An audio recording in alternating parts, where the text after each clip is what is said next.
देखो 12 का क्वेश्चन देखो क्या करा है। 12 का क्वेश्चन किसी किताब में दूसरा दिया गया है और किसी किताब में दूसरा है ना, तो हम दोनों को बनाएंगे। देखो 12 में क्या करा है, सिद्ध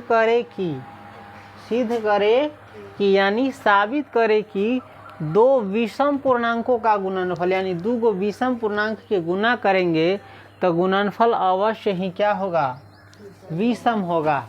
देखो वैसे हम नॉर्मली जानते हैं कोई भी विषम पूर्णांक लो, मान के वो 3 ले लेता है, वो 5 लेता है, तो 3 5 15, ये भी क्या आया, विषम ही आया।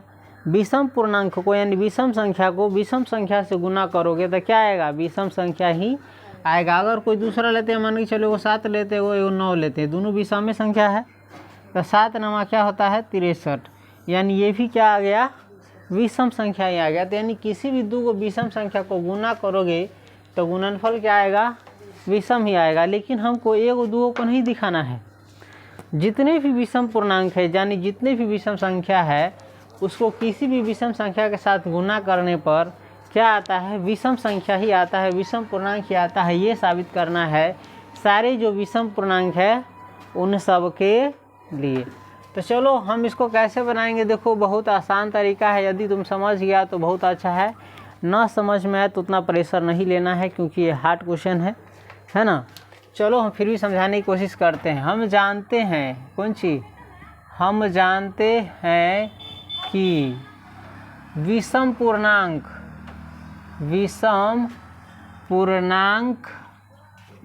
का व्यापक रूप, यानी जितने भी विषम पूर्णांक है उसका व्यापक रूप क्या होता है, 2m+1 होता है। क्या होता है, 2m+1। हम m के जगह पर n, p, q, s कुछ भी हम ले सकते हैं, समझ गया।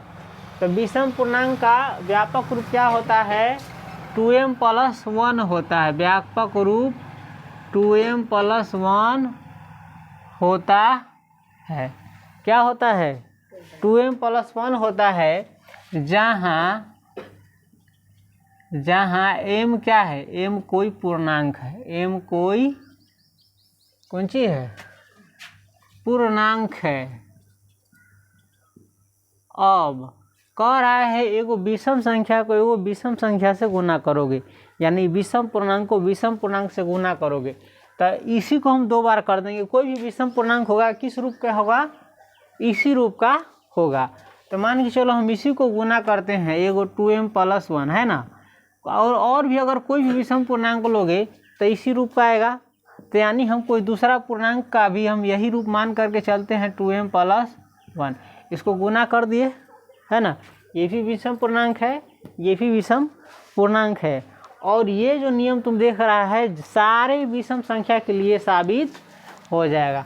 देखो हम क्या करेंगे, गुना करने पर सबसे पहले तो 2m से गुना करेंगे, किस में, 2m+1 में, फिर +1 से गुना करेंगे हम 2m+1 से बनाएंगे। तो देखो क्या आता है, 2 दूनी 4m, 2 दूनी 4m, ये गड़बड़ हो गया थोड़ा, ये 2m नहीं शुरू में है ना, 2 नहीं है, क्या है 2m है। तो 2 में 2 से गुना करेंगे तो 4, m में m से गुना करेंगे तो m² प्लस 2m में 1 से गुना करेंगे तो 2m प्लस, या 1 है ना, 1 में 2m से गुना करेंगे तो 2m प्लस 1 में 1 से गुना करेंगे तो 1 बराबर हम इसको लिख सकते हैं 4m² plus 2m plus 2m बराबर कितना होगा, 4m, सही है ना।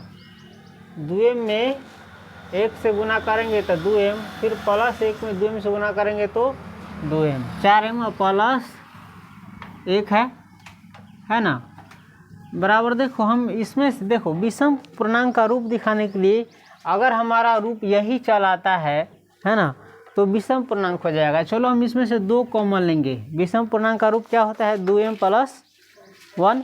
तो हम इसमें से जिसमें से कॉमन लिया जा सकता है, इस दोनों में हम 2 कॉमन लेते हैं, तो इसमें बच जाएगा 2m² बच जाएगा, 2 दूनी 4m² प्लस इसमें से 2 कॉमन लेगा तो हो जाएगा 2m, 2 दूनी 4 और m के m और प्लस 1 है बराबर 2 इंटू, देखो 2m² प्लस 2m कोई ना कोई पूर्णांक होगा, तो तो इसके बदला में हम कोई ABCD का एक छोटा अक्षर ले लेते हैं। मान के चलो M लिए हैं तो M लेंगे, चाहे U लेंगे, चाहे V लेंगे, चाहे VA लेते हैं 2V प्लस इसको हम क्या ले लिए 2M स्क्वायर प्लस 2M को क्या मान लिए हम V, जहाँ पर V भी कोई क्या है पूर्णांक ही आएगा, बराबर जो किसके रूप का है 2M प्लस 1 के रूप का है। जब हम शुरू में पढ़ा रहे थे तो ध्यान करो, पढ़ा रहे थे ध्यान है, जो इसी के रूप का है ना। ये दोनों रूप सेम है, M और V अलग अलग होने से कोई फर्क नहीं है।